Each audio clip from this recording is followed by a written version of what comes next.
आज की कहानी का शीर्षक है फिलिप लेनार्ड। फिलिप लेनार्ड का जन्म 7 जून 1862 को प्रेसबर्ग, हंगरी में हुआ। उनके पिता का नाम फिलिप वॉन लेनार्ड था, जो एक सफल शराब व्यापारी थे। उनकी माता का नाम एंटोनिया बॉमन था। परिवार आर्थिक रूप से संपन्न था, इसलिए बचपन में लेनार्ड को अच्छी शिक्षा और वैज्ञानिक उपकरणों तक पहुंच मिली। उन्होंने अपनी प्रारंभिक शिक्षा प्रेसबर्ग के स्थानीय विद्यालय से प्राप्त की। स्कूल में उन्हें विशेष रूप से गणित, भौतिकी, रसायन विज्ञान बहुत पसंद थे। स्कूल समाप्त करने के बाद उन्होंने बुडापेस्ट विश्वविद्यालय से उच्च शिक्षा प्रारंभ की। यहाँ उन्होंने गणित और भौतिकी की मजबूत नींव रखी। इसके बाद वे ऑस्ट्रिया के प्रसिद्ध यूनिवर्सिटी ऑफ वियना पहुँचे। यहाँ उन्होंने आधुनिक भौतिकी का अध्ययन किया। उन्होंने कुछ समय यूनिवर्सिटी ऑफ बर्लिन में भी अध्ययन किया। यहाँ उन्हें उस समय के महान वैज्ञानिकों के व्याख्यान सुनने का अवसर मिला। अंततः वे हाइडलबर्ग यूनिवर्सिटी पहुँचे।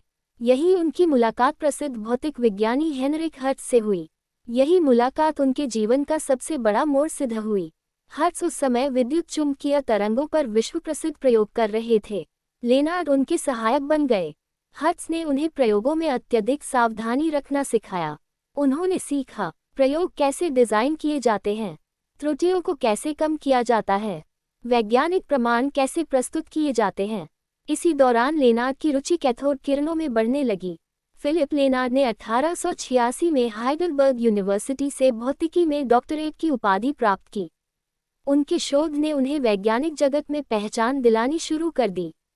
फिलिप लेनार्ड ने 1897 में शार्लोटे गुटेकुंस्ट से विवाह किया। दोनों का वैवाहिक जीवन शांतिपूर्ण रहा। उस समय वैज्ञानिकों के सामने एक बड़ा प्रश्न था। जब निर्वात वाली कांच की नली में बहुत अधिक वोल्टेज लगाया जाता है, तो उसमें चमकदार किरणें क्यों उत्पन्न होती हैं? इन्हें ही कैथोड रेज कहा जाता था। उस समय कोई नहीं जानता था कि ये वास्तव में क्या हैं। कुछ वैज्ञानिक इन्हें प्रकाश मानते थे, कुछ इन्हें किसी प्रकार की तरंग मानते थे। लेनार्ड ने निश्चय किया कि वे इस रहस्य को सुलझाएंगे। समस्या ये थी कि कैथोड किरणें कांच की नली के बाहर नहीं निकल पाती थीं। लेनार्ड ने एक अत्यंत पतली एल्यूमीनियम की खिड़की बनाई। इसे बाद में लेनार्ड विंडो कहा गया। इसकी सहायता से पहली बार कैथोड किरणें निर्वात नली से बाहर निकाली जा सकी।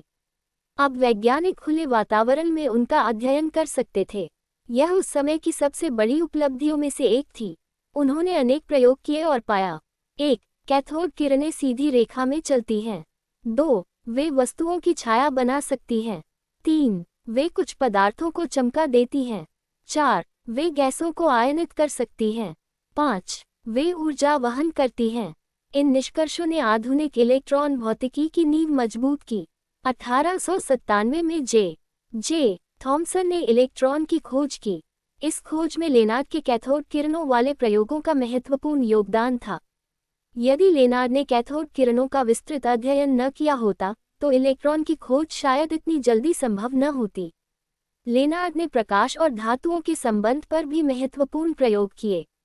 उन्होंने देखा कि जब पराबैंगनी अल्ट्रावायलेट प्रकाश किसी धातु पर पड़ता है, तो उससे इलेक्ट्रॉन निकलते हैं। उन्होंने ये भी देखा, प्रकाश की तीव्रता बढ़ाने से इलेक्ट्रॉनों की संख्या बढ़ती है, लेकिन इलेक्ट्रॉनों की अधिकतम ऊर्जा प्रकाश की फ्रीक्वेंसी पर निर्भर करती है। हालांकि वे इसका कारण नहीं समझ सके। यही घटना बाद में फोटोइलेक्ट्रिक इफेक्ट कहलाए। लेनार्ड ने इस प्रभाव के कई प्रयोगात्मक परिणाम प्रकाशित किए। बाद में अल्बर्ट आइंस्टीन ने 1905 में इसका सैद्धांतिक स्पष्टीकरण दिया और बताया कि प्रकाश ऊर्जा के छोटे छोटे पैकेट फोटॉन के रूप में कार्य करता है।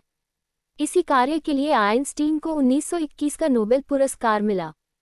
फिलिप लेनार्ड को 1905 में भौतिकी का नोबेल पुरस्कार मिला। उन्हें ये सम्मान कैथोड किरणों पर किए गए उनके अग्रणी प्रयोगात्मक शोध के लिए दिया गया। फिलिप लेनार्ड का निधन 20 मई 1947 को मेसेलहाउसेन, जर्मनी में हुआ। उस समय उनकी आयु 84 वर्ष थी।